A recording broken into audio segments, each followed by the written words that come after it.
एक बार बादशाह अकबर बीरबल के साथ शाम को बाग में टहल रहे थे।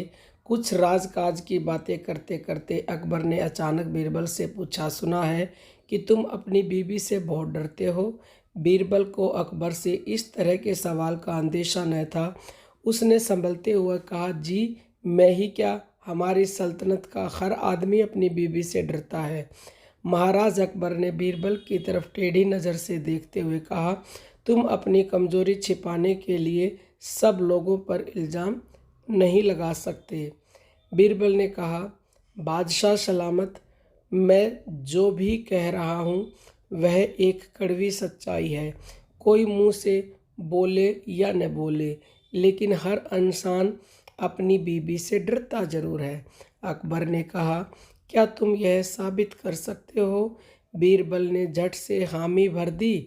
अपनी आदत के अनुसार महाराज अकबर ने यह हुक्म भी दे डाला कि तुम 7 दिन में यह साबित नहीं कर पाए तो तुम्हारा सिर कलम कर दिया जाएगा। बीरबल ने चुनौती को स्वीकार करते हुए शहर के सभी पुरुषों की एक जनसभा बुलाने का आदेश जारी करवा दिया। एक निश्चित तिथि को जब शहर के सब मर्द वहां आ पहुंचे तो अकबर ने बीरबल को उसका वादा याद करवाया। बीरबल ने भी पूरे विश्वास के साथ अपना काम शुरू कर दिया। बीरबल ने एक एक कर सभी से पूछना शुरू किया कि क्या वे अपनी बीवी से डरते हैं। अधिकतर लोगों ने कबूल कर लिया कि वे किसी न किसी कारणवश अपनी अपनी बीवी से डरते हैं। बीरबल ने उन सब लोगों को एक एक अंडा पकड़ाकर एक तरफ बैठने को कहा। यह सब देख अकबर भी परेशान हो गए कि यह सब क्या हो रहा है। हमारी फौज का एक से एक बहादुर योद्धा भी अपनी बीबी के सामने भीगी बिल्ली नजर आ रहा है। बहुत देर बाद एक हट्टे कट्टे नौजवान की बारी आई और उससे भी यही सवाल पूछा गया।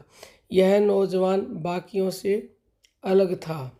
उसने कहा, बीबी से कैसा डरना, बीबी तो पैर की जूती है, उसकी क्या हिम्मत कि मेरे सामने कुछ भी बोल जाए। अकबर को थोड़ी तसल्ली हुई कि चलो कोई तो निकला जिसने इतनी बात कहने की हिम्मत की। जब हर तरीके से उसे परख लिया गया तो बादशाह ने उसे एक काला घोड़ा इनाम में दिया। घोड़ा लेकर वह नौजवान खुशी खुशी अपने घर पहुंचा तो उसकी पत्नी ने हैरान होते हुए पूछा, सुबह तो पैदल धक्के खाते हुए गए थे, अब यह घोड़ा किसका उठा लाए हो? नौजवान ने सारा किस्सा पत्नी को बताया। पत्नी ने कहा, तुम्हें तो सारी उम्र अकल नहीं आ सकती। अगर इतना बड़ा इनाम जीता ही था तो दरबार से सफ़ेद घोड़ा तो लेकर आते। यह क्या काले रंग का घोड़ा उठा कर ले आए हो?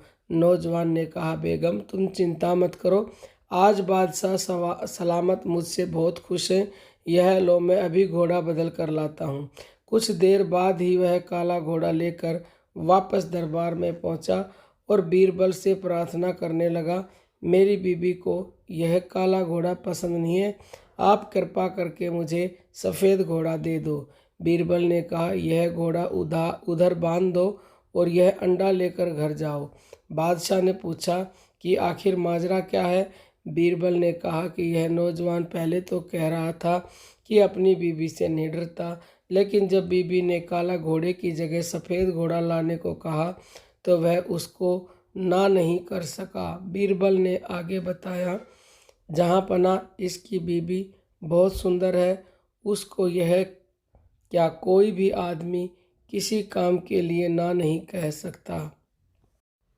अकबर ने बीरबल से कहा, अच्छा अगर ऐसी बात है तो हम भी ऐसी खूबसूरत औरत को देखना चाहेंगे, तुम किसी तरह से यह इंतज़ाम करवाओ। बीरबल ने कहा, जहाँपनाह यह तो कोई मुश्किल काम नहीं है, मैं कल ही उस औरत से आपकी मुलाकात करवा दूंगा। बीरबल की बात को बीच में ही काटते हुए अकबर बोले, लेकिन एक बात का ध्यान रहे कि हमारी बेगम साहिबा को इस बात की भनक भी नहीं लगे। बीरबल ने मुस्कुराते हुए कहा, जहाँपनाह अब आप अकेले ही बचे थे, अब आप भी यह अंडा पकड़े। बादशाह अकबर के पास अब झेपने के अलावा कोई चारा नहीं था।